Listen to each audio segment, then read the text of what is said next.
Welcome to my vlog. All vlogs only. Nandito tayo ngayon sa aking area sa may San Miguel, Bulacan. Dito sa aming Experience Syngenta Paddy. Or sa madaling sabi, dito yung pinaka demonstration site namin. Mula herbicide, insecticide, saka fungicide. Maaaring masubaybayan ng mga taga rito sa may San Miguel, Bulacan at sa mga dumadaan dyan sa may ESP na yan, yung mga lason na ginagamit natin sa palayan upang mapaunlad yung ani. Ang Syngenta Company pala ay isang leading multinational company na patuloy na tumutuklas at dumidiskubre ng mga makabagong teknolohiya na tumutulong sa pagsasaka. So, good morning guys. Ako nga ho pala si Paul Edison Renieva, kinatawan ho ng Syngenta Company na naka-assign ho dito sa may San Miguel, Bulacan area at portion ng Candaba. So, nandito ho tayo ngayon sa may barangay Batasan Bata, San Miguel, Bulacan upang magpa-demo ho ng CHIP 330 herbicide. So, kasama ko nga pala si Kuya Ernie Sumawang upang mag-spray ho ng CHIP 330 OD. So, ito, apply muna niya sa sprayer. Yon, so yan. Tatakal si Kuya ng chip. Bali yung isang kopa ho natin ay 60 ml per 16 liter ang takal. Isang load.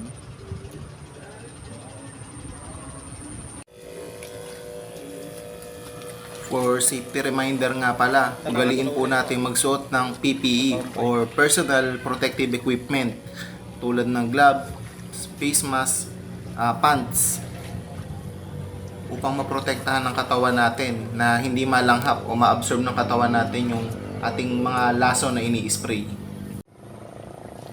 Kahalagahan ng pagkontrol ng damo sa palayan. Kaagaw ng palay ang damo sa araw, tubig, espasyo at sustansya. So maaaring pagtaguan, panggalingan ng insekto at ng mga sakit. Ito ay nagdudulot ng pagbaba ng ani at pagbababa ng kalidad ng ani.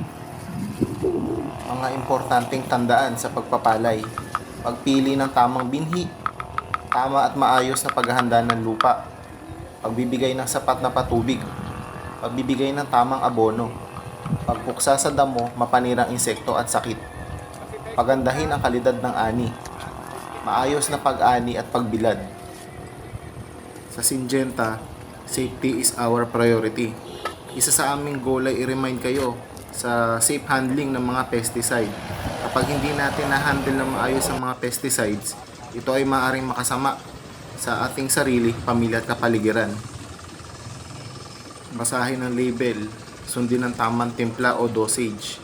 Suriin nyo muna yung sprayer nyo kung may leak. So bali ngayon ay July 9, Monday. Yan. So balikan ko to after 1 week sa July 15 para makita natin yung resulta ng ginamitan ng CHIP 330 OD. Yan, so good morning guys. So nandito ako ngayon sa may Batasang Bata, San Miguel, Bulacan upang tignan yung mga damong napatay ng CHIP na inispray noong July 9. So bali ngayong araw ay 6 days na siya na na-spray nung CHIP 330 OD herbicide.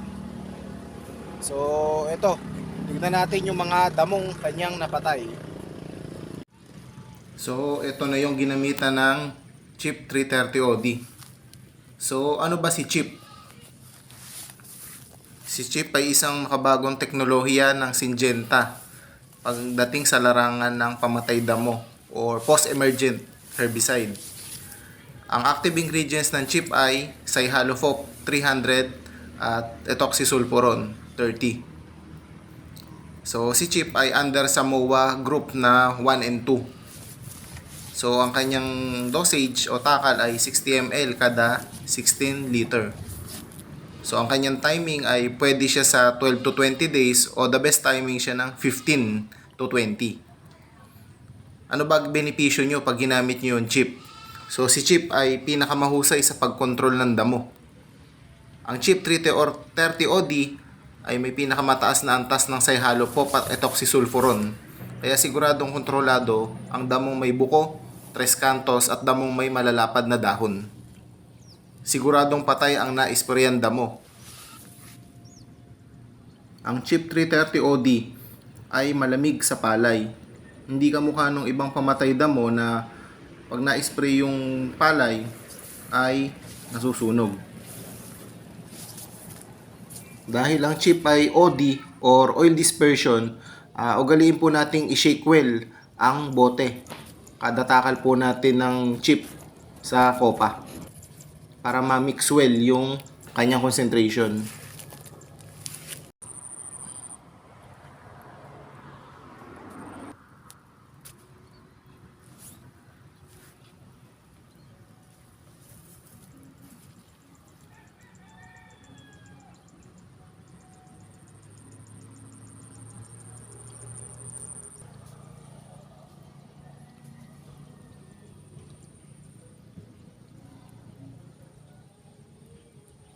So aside sa chip, mga i-spray ho din nating chemicals dito, gaya ng Bertaco sa stem borer, Armure para sa fungicide na foliar fungicide,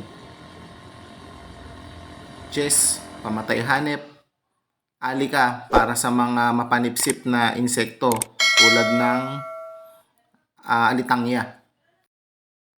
So that's all for today's vlog. Pasuyo naman po sa mga hindi pa ho nakakapag-follow sa aking page. Paki-follow na lang din po yung aking page na Paul Vlogs Only. Salamat!